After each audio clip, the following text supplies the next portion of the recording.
You know right, assassinate. Airport and Timaya. Moja nananum shegu edigu on my yeah. A tearful, ye baba babekasa. A year reports be ababetomenim. Na a who be here say, Yen na ye bet share ya drain, I was asem so. O my say, Enyama sebi a who hiano. Ye nyeshe mfa ho. Ye sebi a who hiano, na ye de ya honde ni na akwakosum. Mr. Ramo, and there your first time wa subscribing and clicking notification bell on so. We understand latest news be about one sa ebeka. We have a new YouTube channel. Link no our comment box no. Click and subscribe it MI. It's here for young consem no.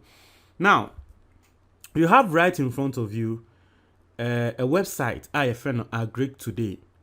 It is a top website omono they talk about a ye ediane ene enobae Greek. Now, what's your website now? Story about enim ha senior high schools risk closure over imminent food shortage.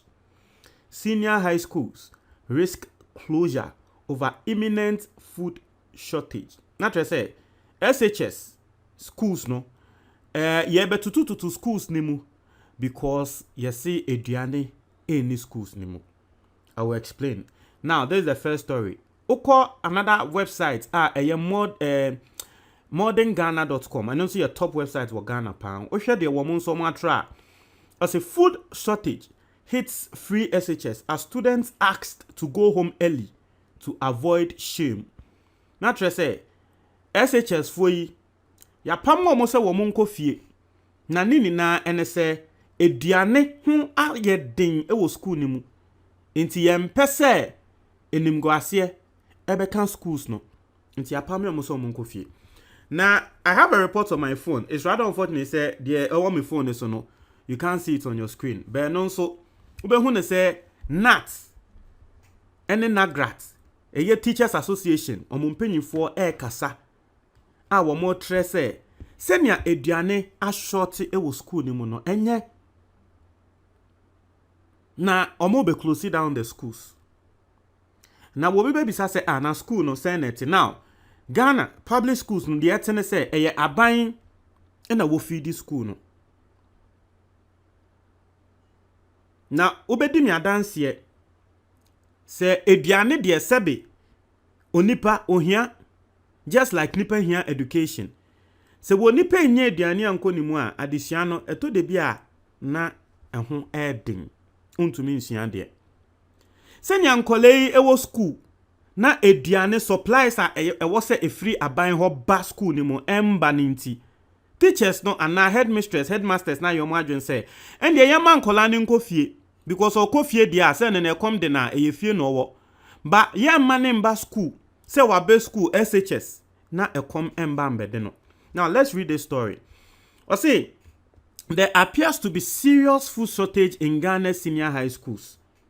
Students are fed up with a repeated menu for weeks now.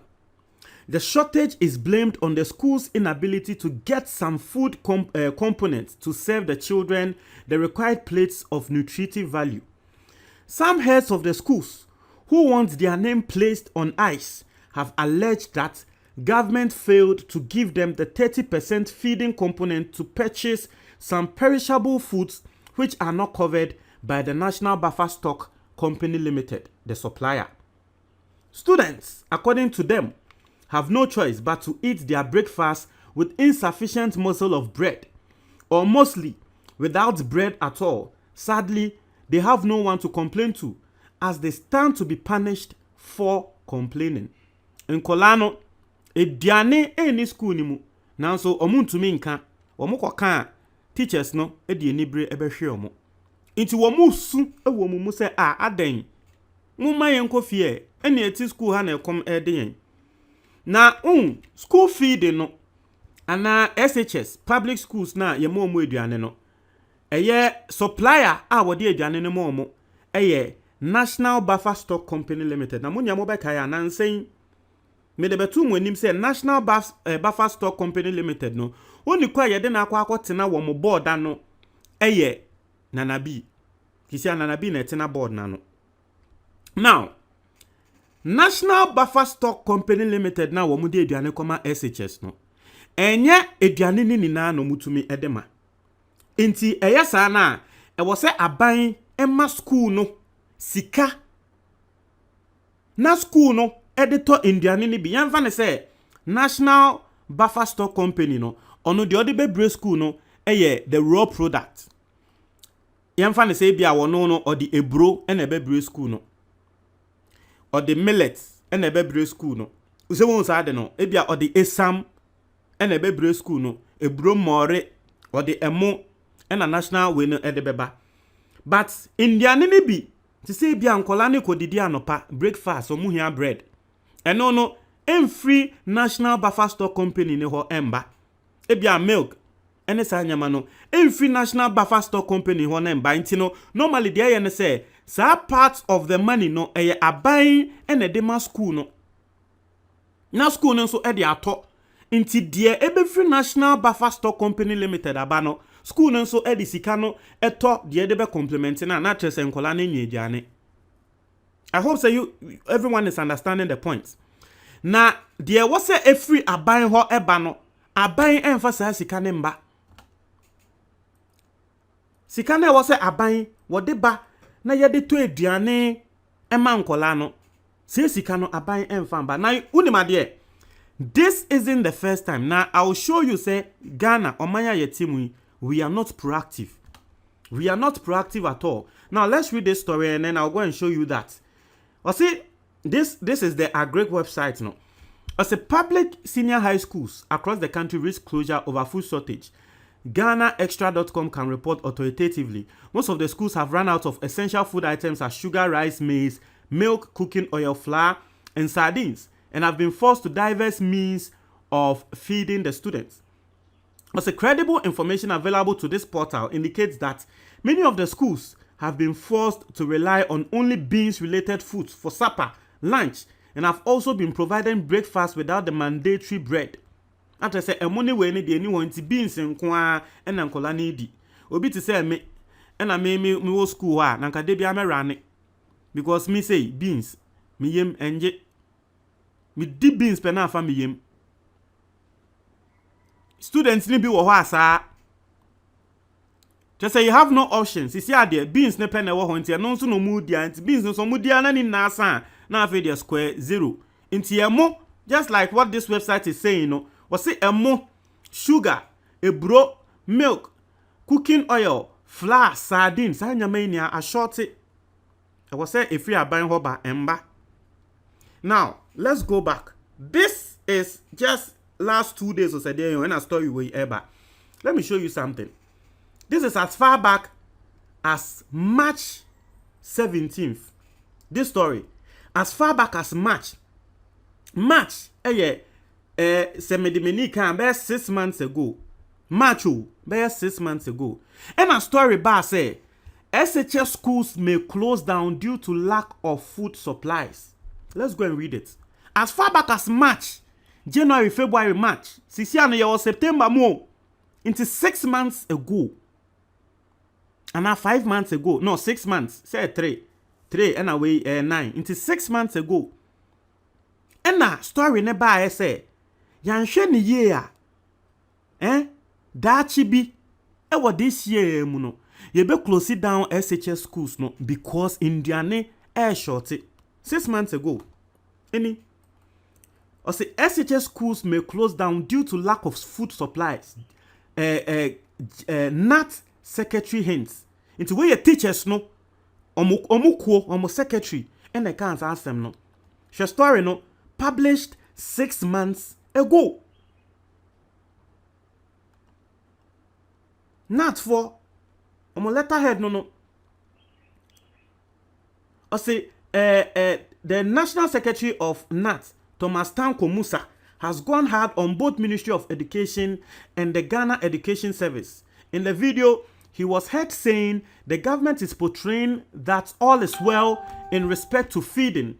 Meanwhile, there are no food to cater for the students in school. Or say aban magana for agedi.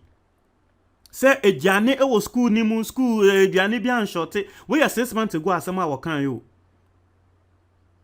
Now so omo wo school ni mu nim say yanhwe ni ya eduane be shorte.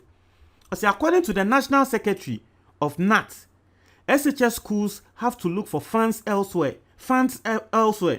to cater for their students due to Ministry of Education's failure to disburse funds. It cautioned that any further delay will impact negatively on the smooth running of the free SHS policy. 6 months ago, no more cancer same way. And now, we are getting this story. Well, on my way, you're proactive. So, we'll be our teacher. Wo Minister of Education. Wo te ministry o ni school mu ho. Inti information bi a wo benya ne kra no a second hand or third hand information. E bi ebe fefa nkrofo bi so anse duru ho. Omo a wo mo on the grounds no teachers no. 6 months ago wo mo aba betre say Indiana short yanhwe ne ya ye be close down schools no. Mo ko amansan public na mo ka obi amuni ho no. Na mo ka asem no. I say, oh, schools no, eduane wo ho, and that 6 months on, we are hearing say, Sisia are shorty. Into why is it that we are not proactive? Obiama hint 6 months ago, say yanhwe ni ye eduane be shorty. What sham 6 months ababa bedru, ema no kre eduane a shorty. Sisi eduane na shorty no sebe, ye can free SHS. Yes, free SHS no why? One man crofo schools no free. Na school now kono oni aduane a wo bedi. Inti what's the essence of the free SHS? Yet ha say, muko sesa over the million Ghana cedis. Se mo de koto pass questions ama SHS for. Sebe. Sa pass questions na mo yes mo koto mo she Ghana skei. Nanka sebe se sika no. Nanka yentumi mfa nto aduane. Ma school no. Because sa pass questions no obi benya the percentage wo minti allegedly. Adena sebe impenyifo amwo o man Ghana sebe eto de bia moma sebe nkrofo dimu atemsa adena moma ho kwan ema nkrofo kasetia mo sa because some of the things are ewo ho no to me hu ne say we pure common sense. Some of the things so to know say pure common sense obi aka obi awowo on the grounds Ghana National Association of Teachers from secretary waka say eduane shorty o wanhwe ne ye a ye be close down schools. Waka 6 months ago, what shama 6 months on, still, Adiana Wakano, she. What shama 6 months on, dear Wakano, Abim, Yakwakan was a politics. Yakwakan was a politics. We will be near be our brochure, as answer were your MPP ninty, or baby attacking me melodies. Or not in our brochure hole, or name the Apostle Ghana schools no. Omo on the ground schools no said the esini wabeba be attacking me melodies say me MPP ni na say o man say ne pesi ye bu ne dia Yakopon be bisa ye na mo ntre ma comment box ni mo me da ase